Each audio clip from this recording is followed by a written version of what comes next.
Yo, what's going on? I just wanted to give a quick heads up. As you can see, I need a haircut pretty badly, so I'll have my camera off for the rest of the video, but I wanted to just take a second to appreciate everybody for watching before we start. I'll have timestamps posted somewhere for all the different sections of the guide, so hopefully no matter where you are at the start of your journey, this video can shed some light. Get it? Because the new class is Aero Light, and help you guys in some way. If it did, leave a comment below telling me all the things you learned from this video, and let me know if there's anything you'd like to see more in depth as well. So recently a friend of mine was interested in playing Maplestory for the first time, but they were confused and didn't know where to even begin to learn how to play. So I wanted to make a video for people who haven't even booted up the game yet, and want somewhere to plant their feet so they can experiment and learn on their own, or figure out what they want to know so they can find something specific in the ocean of Maplestory guides. Now, right off the bat, right here on the main menu, after you select a region, you'll see two sections of servers, Heroic and Interactive. In most games, the server only affects things like population. However, in Maplestory, the distinction between these two categories here result in extremely different routes of progression. Interactive servers are like the regular default mode of Maplestory. There's no restriction on gameplay, and you're free to progress however you want, whether that's by putting in countless hours and stacking progression over long periods of time, or by forking over those breadcrumbs you've been working so hard for. Heroic servers, on the other hand, are a sort of Iron Man server. If you've looked up other Maplestory guides, they've probably recommended you play here. The major reason for this is because they removed a lot of the progression items in the cash shop and made them buyable with the in-game currency instead. There are, however, a lot of limitations on things like the upgrade systems themselves, with entire upgrade systems being removed from Heroic servers completely. Personally, I enjoy being able to trade items. Using the money I earn in-game to buy resources I need to progress from other players is also super helpful to me. There's a lot of things to consider when picking a server to play in, but in short, I feel what separates the servers the most, having played both for years, is when you hit your progression walls, as well as how often, and the obvious Iron Man versus having an auction house and being able to buy and sell things with other players. For the purpose of being able to show everything with no limits, I'll be guiding you from the interactive servers. Side note though, there are two servers, each for both Heroic and Interactive, as of this video being made. Sometimes, however, as you can see here, there's an additional world. In this case, the Challenger Heroic or the Challenger Interactive. These are just limited time event worlds. For now, don't worry about them. If you see a guide, recommend you start there and you can understand why that's a good idea, go right ahead. However, in case that there's not an event server out when you're watching this, or it's just not worth it for a new player, I'm giving a general starter kit for new players who have literally never touched Maplestory before. Anyways, now that you've picked a server, you'll need to create a character. This is the part that intimidates a lot of new players. There's a ton of classes in the game, and while some play similarly, most of them play very differently. I would say, as a brand new player with no experience at all whatsoever, to just scroll through the classes and check the preview in the bottom left to get an idea for what some of the skills are going to look like. Find the class that appeals to you the most aesthetically and start there. Also, the classes will have character art on the side here, but just know ahead of time that the only gender-locked characters are Mihail for male and Angelic Buster for female. Everything else can be either male or female, so don't worry if that's something that bothers you. Now, not every class in Maplestory is something I would say is beginner-friendly. There's a lot of classes in the game, and among them are a few that are either mechanically challenging or require so much attention to a separate gameplay mechanic that it becomes difficult to learn things on for some of my slower learners out there like myself. If you're looking to avoid complicated mechanics and just learn to play for the first time on a simpler class, I would recommend avoiding Pathfinder, Evan, Phantom, Blaster, Kana, Mihail, Kane, and Kadena. These classes are either super combo intensive, require strict cooldown management, or have some kind of mechanic that might be even remotely considered tough by a new player. First, I want to mention that Maplestory is a long-term progression game, and with that come benefits the more you play. As a new player starting out, you actually have the unique experience of being able to test out every class for the very first time and seeing what everything does like it's brand new. And with the gameplay systems like Legion, you'll get account-wide buffs to your stats based on the level of all of your characters. So there really isn't a wrong choice for picking a class here, which is why I highly recommend picking something that stands out visually to you to start. As the name Legion implies though, you're going to need a few characters to interact with that system, so don't worry about it for now. Just know that you can pick any character as long as it's not a duplicate, like picking 2 heroes for example, and it will benefit all of your characters in some way, the more characters you create and the higher level you get them. For this guide, I'll be going with Battle Mage and create my character. Alright, so this is Goop Mage, the future Battle Mage, and once we click confirm, you'll see the next thing that throws a lot of people off in the beginning. For now, you're going to want to select the secondary key bindings. This is probably what will be most comfortable for new players. You can customize your keybinds no matter what setting you start with, and eventually you're going to set your own keybinds as a custom setting to use for all of your future characters. We'll get more into keybinds in a moment, but for now, like I said, we're just going to select the secondary key bindings and get started. Now you're going to be met with a choice. The way Maplestory works is most classes will start at level 1 or 10 and slowly make their way to level 30 by completing class quests or hunting local monsters. This is very important. If you've never touched Maplestory once in your entire life, like this is your very first time playing ever, start from the beginning. The dialogue is unimportant if you don't care about the lore and just want to get going, but this is going to teach you useful skills that you're going to use for the rest of the time you play Maplestory. Advancing dialogue quickly as well as locating and accepting important quests. Now as we get into the game, you'll notice you're thrown almost immediately into a cutscene. They really know how to put the story in Maplestory, you know what I'm saying? To speed through the dialogue, all you need to do is hold down the spacebar and it will auto-advance the dialogue. Once you're out of the cutscene and able to control your characters, if you selected the secondary key bindings, press F11 to open the keybind menu. If you did not select the secondary key bindings or don't have access to your F11 key for whatever reason, press Escape, and on the bottom of the menu that pops up here, you'll see a key bindings button that you can press to open up that same menu. If F11 isn't a good key for you, feel free to place it on any of the open keys. Now, it's important to note that a lot of these keys currently assigned to your keyboard are not really important to the gameplay loop of Maplestory. They simply serve as hotkeys to open specific menus faster. You can adjust these keys however you'd like by clicking the custom button in the top left, which will open a separate window. And in this separate window, you'll be adjusting your custom key binding, the feature we mentioned briefly when creating our character. This is the keybind preset that you can customize to be universal for all of your characters in the future. So if something feels better on a certain key, adjust it slowly in the custom settings here so that you can build on it as you get more comfortable with the game. For now, we'll just stick with the basic default controls.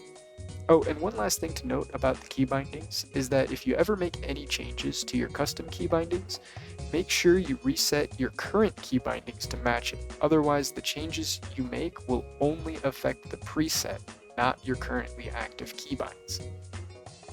Now to get on with the actual movement, at its very core in Maplestory, it's handled with the arrow keys. Left and right moves you obviously left and right, while down is going to make your character sort of lay down on the ground. You can also press the Alt key to jump, approaching any ropes or chains or whatever dangly bits are located by platforms to climb them by holding the up arrow key. Though you obviously can't move left or right while on a rope, you can jump off at any time to the left or right.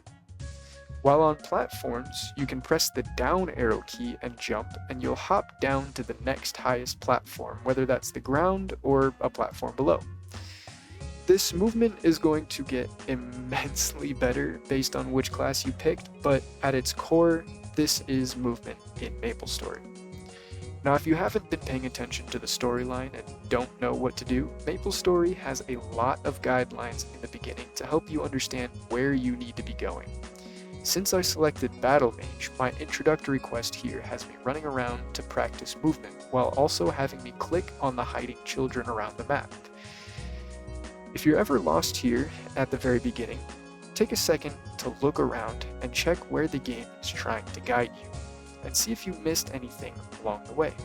Some classes' introductory quests can be kind of complicated, so don't worry if you get lost or confused. Now, like I mentioned briefly before, classes are going to start at either level 1 or 10.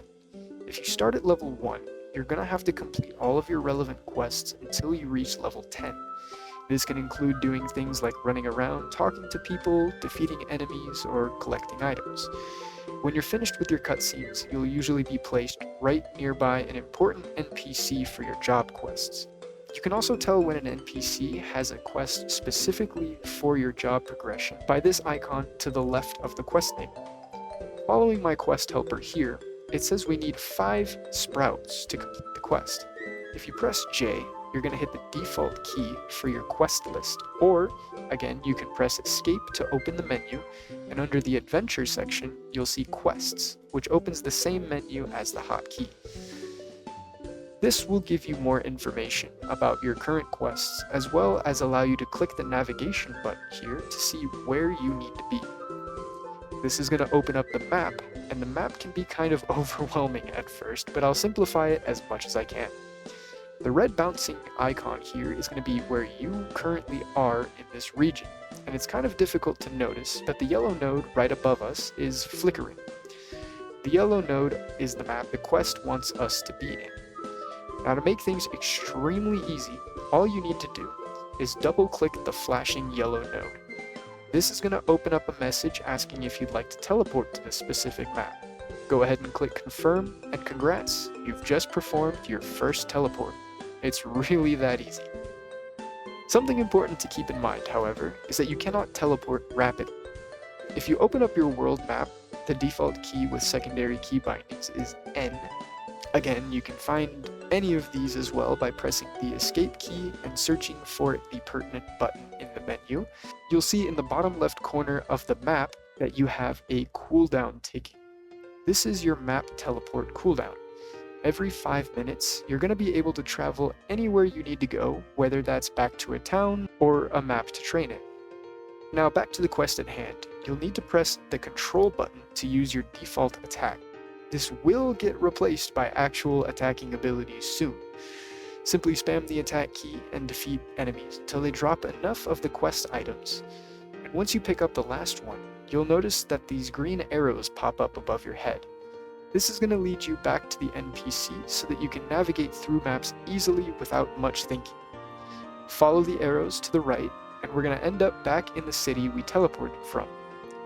Now we know that moving to the left portal in this city is going to lead us up the path on the map.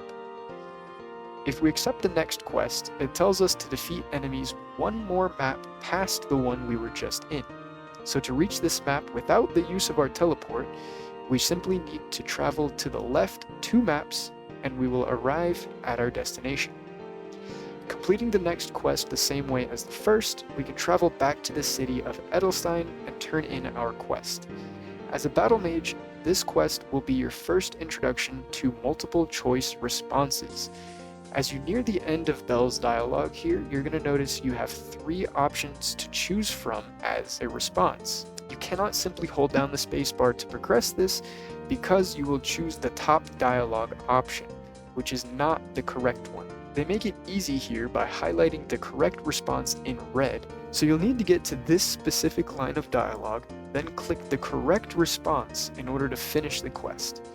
This doesn't pop up super often in Maplestory, but it's important to know that if you're having trouble turning something like this in, for example, slow it down for a few seconds and go through the dialogue. This will usually help clear up any confusion. The next quest can be kind of confusing to a new player, so I want to highlight all of these quests as they all have something kind of important to teach you. The next quest is going to require us to collect some acorns. If you click the navigation button this time, you're going to be met with a message saying that it cannot search destinations for this quest item. To continue, you're going to notice that there's some acorn trees around the city. Simply walk up to the acorn trees and press your attack key to interact with it. This is going to drop several acorns on the ground that you can pick up to complete the quest. You're going to need to slow it down again to actually turn in this quest, just like with Belle. Click the red response, which is the correct one, and then we can move on. Now we're going to have a quest asking us to travel all the way down the path to the left on the map. Now that our teleport is off cooldown, we can actually use this to our advantage and travel there much quicker than we normally would be able to at this point in time, to save us just a little bit of effort. Maplestory is a game all about the optimization of things and finding ways to do things quicker, or just more effectively. You don't need to take advantage of things like teleporting around maps. However, it's simple things like this that adds up and saves you a ton of time in the long run. So don't worry about taking your time with things now. Just build up the muscle memory and try to remember to take things at your own pace. Things are going to progressively get quicker and a lot easier as you play and learn more things. This quest is very much the same as the first two, where you're going to need to defeat some enemies and collect their drops. Then report back to the NPC and select the correct response. Lastly, we just need to complete one more quest. According to our quest helper, we have one flyer and we need to have 0. The mascot here, Checky, has given us a flyer to post on the board over on the right. If we follow the green arrows one more time, it'll lead us straight to where we need to be, and we can hang up the flyer and report back to Checky to finish our last multiple choice response. Finishing up our tutorial quests, the headmaster here is going to direct us into a secret portal, a faint portal that you can only see when you're nearby. Entering this is going to lead us to our secret hideout, where we can meet our job instructors, who are the NPCs we just did all those quests for. Now before we continue, the class I chose in the beginning, Battle Mage, is a resistance class. This is a subcategory of classes that include other classes like Mechanic, Blaster, Wild Hunter, and of course, Battle Mage. There are other classes in the resistance category, however, these 4 classes not only share the same introductory quests, but they're also able to turn into each other at the very beginning here. Even though I selected Battle Mage as my class, since I chose not to skip the quests, I'm able to select which of the 4 classes I want to be here. You might be wondering why this is even worth mentioning, and to be quite honest, it's not really something you're going to need to know as a Maplestory player. They made a change semi-recently where now you can skip straight to level 30 for whichever class you pick, and doing this completely skips this option for you and simply chooses the class you picked when creating the character, instead of letting you pick here. This, however, used to be the only way to create one of these 4 classes, by following the questline we just did and picking which one you want to be right here and now, not from the class creation screen, which is why I thought it was important to at least mention. There's also 4 quests that pop up at once, and a new player not really understanding what they're doing might accidentally start talking to the wrong NPC and choose a class they didn't mean to pick. Since we want to be a Battle Mage, we're going to need to talk to Bright, the Battle Mage instructor, and go through his dialogue. This is going to remove the other 3 quests above the other NPCs, as you're not able to turn into the other jobs from this point on. Once you complete the dialogue and acquire your first job advancement, a bunch of windows are going to pop up. Close all of these for now by spamming the escape key, and we'll go through them one by one. The very first thing I want you to open is your inventory. You can do this with the I button by default. Under the equipment tab, you might notice a few things in here, however, you want to find your weapon first. This is important because without a weapon equipped, you cannot use your abilities. As a battle mage, we use staves as our main weapons. Most classes in the game are only able to wield one weapon type, however, some classes can wield multiple types. However, even for the classes that can use multiple types, they still generally only stick with one. Almost every class that can use multiple weapon types have some sort of passive ability they get at some point that increases their affinity for certain weapon types, and eventually you're going to be just sticking with the one that gives you the most damage. Now that you finished your first job advancement, you'll also unlock your very first medal. Medals are pieces of equipment that for a pretty long while is only really going to be useful for the additional HP and MP that they give. Eventually, you're going to unlock some medals with damage stats, but for now, whenever you unlock a new medal, just equip the one that gives you the most HP or MP. This is going to help you a lot early on, as you don't have very many things behind your character like the Legion system I mentioned before to give you extra stats.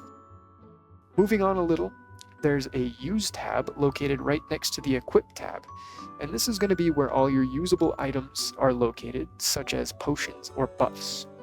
To equip potions to a hotkey, simply press F11 on your keybind menu and click the potion you want to assign in your inventory. Then click the key you want to assign it to and click Save. This is going to allow you to instantly use a potion by pressing whatever desired hotkey you want your potions to be on. This is going to be important as you'll need plenty of potions starting out, and I'll go more into detail about where to acquire cheap and effective potions when I go over shops. Next up, we're going to have our character stat window. The default key for this is going to be C, and it's going to open up a menu like this. Click the detail button to show more information, and you'll see lots of it. For now, the only important things to keep track of in this menu is going to be this little tiny arrow icon to the right of your stats. When you level up, you're going to gain 5 ability points that you can assign freely. This, however, is a trap for anybody experienced with Maplestory. You do not want to assign your points to anything that is not your main stat. So being able to freely allocate your points is a worthless mechanic. If you do not have the auto assign on level up box ticked, make absolutely sure that it is, and you never have to worry about assigning points ever again. The game will simply dump all 5 ability points into your main stat upon level up. Maplestory is a bit different from other RPGs where you don't want to spread your stats out at all. You don't gain anything by raising a stat that is not your main stat. Classes are going to have a secondary stat that they can also gain slight damage from, however it's far less effective than just dumping everything into your main stat. In our case as a mage, intelligence is going to be our main stat. How much of your main stat you have is a way that endgame players gauge the strength of other players, so building as much of it as you can from your gear is how you're going to progress for the most part. There's also other factors that play a heavy role in calculating your actual damage, like crit damage, attack and magic attack, boss damage percent, stuff like that, for example. But for a new player, I wouldn't worry about any of that until you reach the point where you understand where things like that come from. Now that we have our stats allocated, we can finally move on to our skills. By default, you're going to want to press K to open up your skill window. Just like with your inventory, you're going to have multiple tabs at the top of the window which indicate your job advancements. The very first tab with the circle icon is going to be your beginner tab of skills. This tab may or may not have skill points that you can allocate based on which job you pick.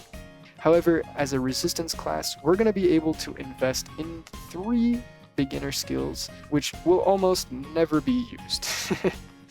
The only important things to note here is that resistance classes are going to get a passive skill called Potion Mastery, which basically just makes potions that you use more effective by 15%. So if a potion would heal 300 HP or MP, it instead heals for 345. You can assign all 9 of your skill points among these 3 skills, however just keep in mind you're not going to be really using any of these, they don't really do much. Now, In your next tab of skills, you're going to find your first job advancement skills. These are going to be way more powerful than your default attack key and offer more powerful utility. In general, when assigning skill points in Maplestory, you're going to want to put a single point into your attacking skill, in our case, triple blow. This is going to allow us to actually use the skill with minimal investment. Now that we actually have an attacking skill, we want to move on to our movement abilities. As a battle mage, our main method of movement is a short-range teleport called combat teleport. It's very important to also note, if you read the actual skill, you'll see that the teleport range increases by leveling up the skill. This means effectively you're going to want to max this skill as soon as possible so that you can unlock your full movement potential as soon as you can. The faster you do this, the faster you're going to get around. The general order you're going to want to follow is putting a single point into your attacking skills, maxing out your movement abilities if they increase the distance on level up. Some abilities are going to be fixed, and leveling up the skill is not going to increase the distance moved, so it's not really worth maxing those out. Then you want to max out your passive abilities that increase your damage, and then circle back around to finish maxing out your main attacking skills. You don't need to follow this path strictly, however for the most part you're going to notice you'll have an easier time moving around to a new job if you follow this path. Having the second job unlocked but not being able to use any of your second job attacks slows things down quite a bit, the same way not having your movement abilities maxed out as soon as possible is going to slow you down quite a bit. Now you're going to want to assign your attack skills to a key. You're going to do this the same way you assigned a potion to a key, by opening your keybinds and clicking the skill you want to assign, then clicking the key you want to assign it to. And we're going to do the same with the teleport skill that we got. Some classes are also going to have a toggle ability, noted by the orange on-off line of text when you hover over the skill. These are passive effects that only occur when the ability is toggled on. You're going to want to assign this to a key so you don't have to manually turn it on or off in the skill window. Once you have all the keys assigned, go ahead and toggle anything you have, if you have it, and we can continue. You'll know your toggles are active by a buff icon appearing in the top right corner of your screen. This is going to be where all of your current buffs are located, and you can right-click on them at any time to cancel them out, if you need to. But generally, you're not really ever going to need to. I completely forgot to mention this as well, but while we're navigating through the menus, let's go ahead and sort out a few settings in our options that might make the game a little bit smoother. Press escape on the menu, and then in the bottom right there's going to be a settings menu. Click that and it's going to open your settings. Navigate to the graphics tab and select the resolution that best matches your screen. This is going to open the game up way more and allow you to see more of the screen. You can also navigate to the sound tab and adjust your volume settings there. I will say it's important to note that many players play with sounds turned completely off. The reason for this is because Maplestory has a pretty big volume issue, and basically always has. I'm not really sure why it's such a big issue, but because it's plagued the game for as long as I can remember, I think it's something tied to the actual client the game runs on, so it might not be an easy fix. Either way, the problem is that some things are just really loud relative to everything else, even if they're on the same volumes in the setting or lower. If you'd like to play with sound though, I would recommend messing around with the settings until you find something that works for you. Otherwise, just turn it all off completely to save your ears if you don't really care about the sounds. The menus are also going to fade while you're in combat, so if you don't like that feature and want to be able to, for example, see your inventory while you're in combat, go ahead and toggle that in the UI tab of your settings. There's many other useful things that you can adjust from the settings menu, but these are probably the most important to a new player to mess around with at the very beginning. Now that we have our settings and menus sorted out, we can finally get back to progressing. You're going to want to continue completing your class quests, noted by the job icon to the left of the quest when you talk to an NPC with a quest, until you reach level 30. Level 30 is going to unlock your second job advancement and allow you to continue growing stronger by assigning more points towards your stats and unlocking more skills to use. As you're questing, you're going to notice in the very beginning that you're going to struggle a little bit with health and mana. This is where potions are going to come in handy. In every major city, there's a merchant or general store. This is where you're going to do the majority of your shopping. You'll notice a lot of different types of potions in the store, but the ones you're going to want to focus on early are going to be the white potions for health and the mana elixirs for mana. They're extremely cheap and easy to stockpile as long as you're picking up the money that drops from enemies, as well as selling any of the ETC items that they drop as well.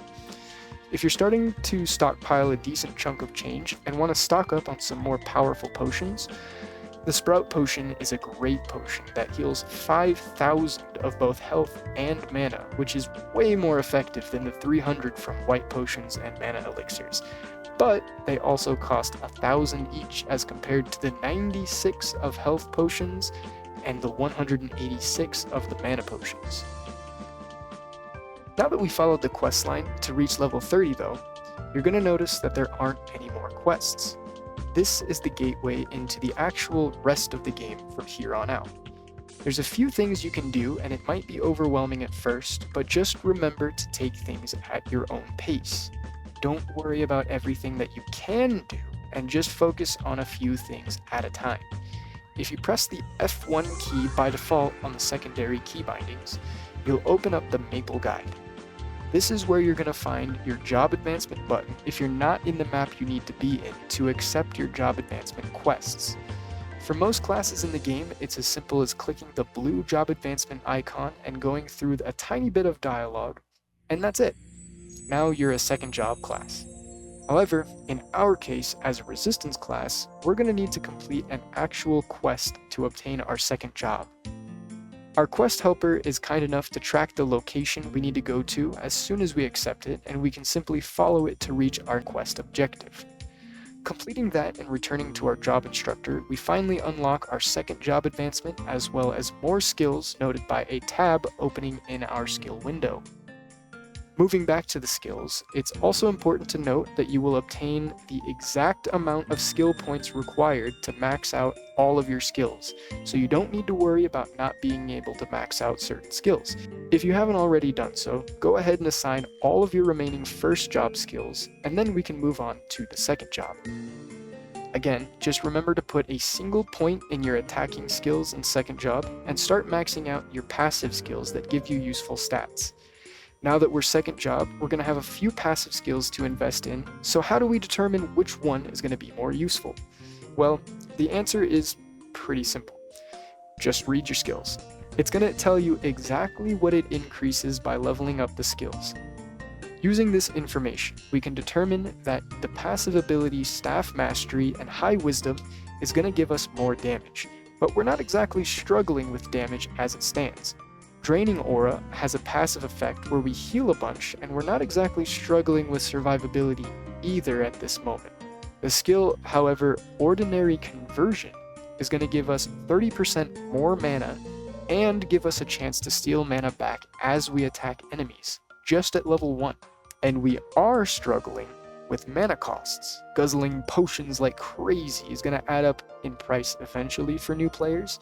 So to circumvent this, let's go ahead and max that skill out first, which is going to allow us to use our mana a lot more comfortably. Don't forget to assign your new skills to a hotkey as well so that you can actually use them. We're going to replace Triple Blow with Quad Blow, even though it only has a single point in the ability. Hovering over Quad Blow and Triple Blow is going to show us that Quad Blow not only hits 4 times instead of 3, but also does more damage per hit. So Triple Blow is now obsolete and can be completely removed from your hotkeys. You'll never have to press it again. Dark Chain is going to have a lot more reach than Quad Blow and pull enemies towards you in range so that you can follow it up with a Quad Blow on lots of enemies all at once. Experiment with your skills and how they interact with your movement. Now going back to the Maple Guide again, by pressing the F1 key while the Maple Guide is already open is going to fully expand the Maple Guide, showing you useful maps you can train in, as well as quest lines you can complete for EXP. Clicking one of the 4 options on the right is going to lead you to a popular map players have used for years to grind monsters and level up quickly. These enemies, however, are generally going to be too tough for you to train at in the very beginning, being a way higher level than you. There's also a mechanic in Maplestory where training against monsters outside your level range is going to give heavily reduced EXP and drop rate based on how far above or below your level that they are. This reduction starts 10 levels above or below you, I believe. So the weakest enemies being 25 levels above you means even if you have the damage to kill these enemies, they're not going to drop much, if anything.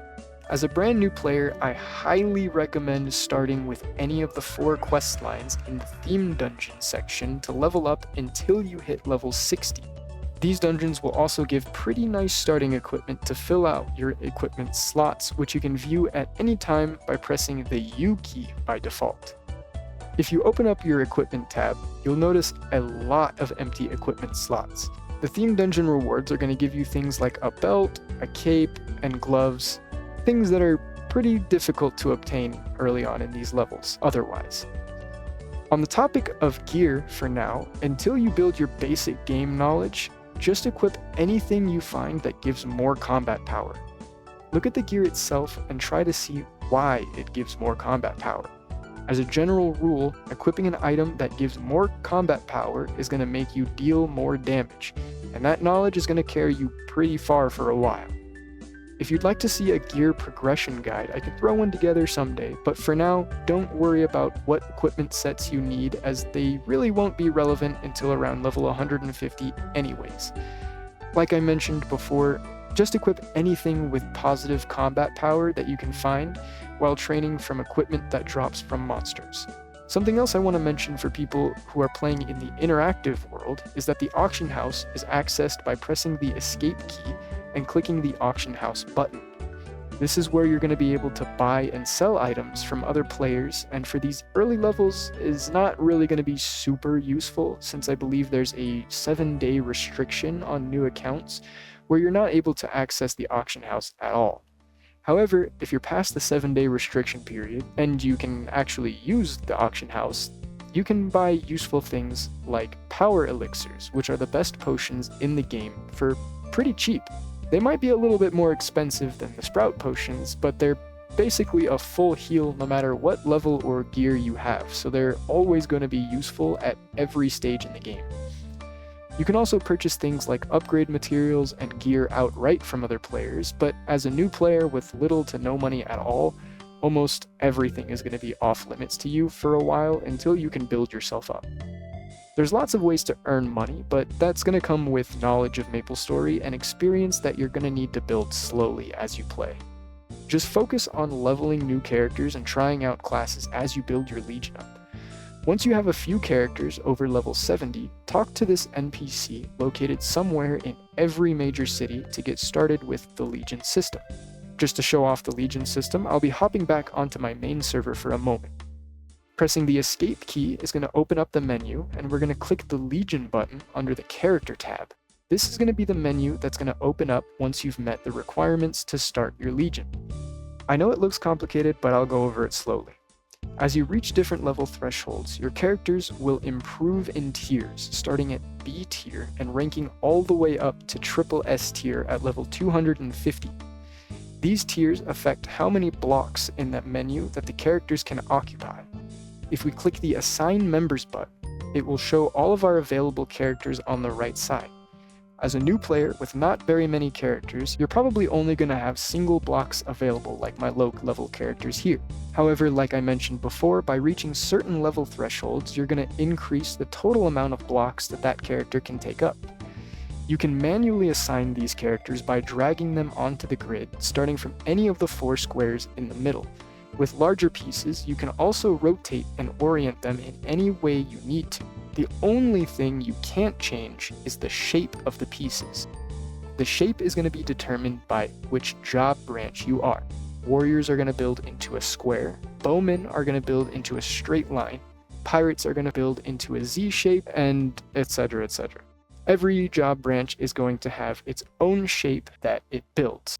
Your goal with Legion is to fill up as much of the grid in spaces that hold the stats that you want to increase. To start with, once you unlocked Legion, I would focus on maxing out as many squares in the attack power or magic attack sections. These are going to give you the most damage. You're also going to notice that while mine is unrestricted, your grid is going to have the outer sections locked. To unlock these sections, you're going to need to raise your Legion rank, which is done by having more characters with more levels built across your account. This does not, however, count every single character on your account until you rank up more. To start with, at the lowest rank, only your 9 highest leveled characters are going to count towards your total Legion level. Once you reach 500 levels across these 9 characters, you can rank up to rank 2, which will then count your 10 highest levels, gaining more and more total characters as your total level increases. It's important to note as well that you aren't going to be able to max out the entire grid. There's simply too many squares to fill. You can, however, select all in the top left and select placement area. Once you do this, you can click and drag across all the squares you'd like to fill, while it shows the total amount of the area you can currently fill at the top. This is going to allow you to fill out large portions of the board quickly without having to do a whole lot of thinking about shapes to fill out every square you'd like. I believe this whole shape system is going to be swapped out soon for an extremely simplified version of this, so if in the future you watch this video, this may have a different system in place. Until that time comes though, for anybody wanting to get started in the meantime, this is going to be what you're interacting with, and this is going to be where a large portion of your important stats are going to come from as you level up and progress your characters. Another important system you're going to want to remember is your link skills. Every class in the game is going to have a link skill that they can share with all of your other characters, being unlocked at level 70 to share, then leveling up to level 2 at level 120, and then level 3 at level 210, gaining increased effects. These are going to be located in your beginner skill tab under the link manager skill. Double click this to open up your link skill manager. On the left side, it's going to show you information about what your current character's link skill does.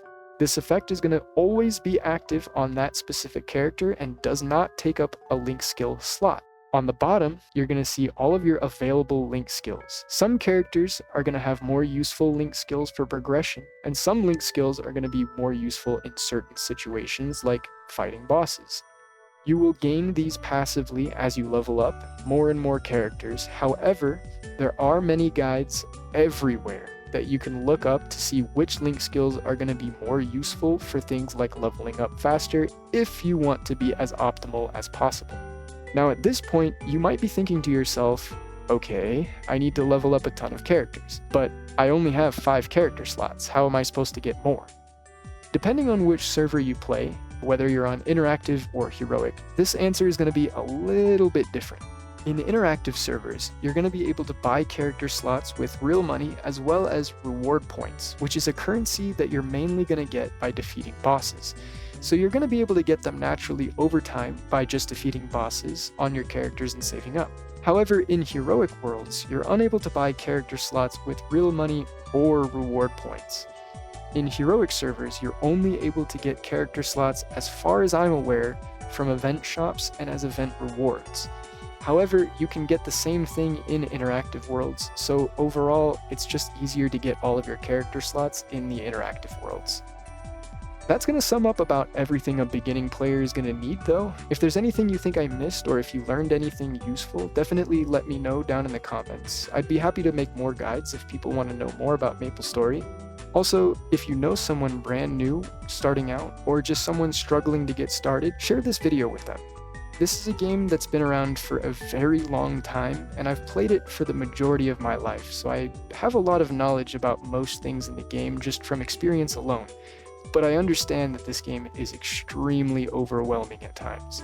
If there's any information you'd like me to cover in depth, or maybe just want explained a little bit better than the game does, let me know. There's a lot of guides already for the game on YouTube, but things can get kind of complicated when people talk about things and refer to them as abbreviations that you might not know yet. So if you guys want, I can make another video covering all the Maple lingo that you might want to familiarize yourself with to understand people when they talk in a lot of these guides. Hopefully this helps you at least get started a little easier on your first couple of days trying to figure out Maplestory. Come catch me live if you want. I stream here on YouTube as well as Twitch, so if you have any burning questions, come catch me live and ask away. I'm more than happy to help new players regardless of what I'm streaming. But anyways, thank you for watching, and hopefully I'll catch you live sometime.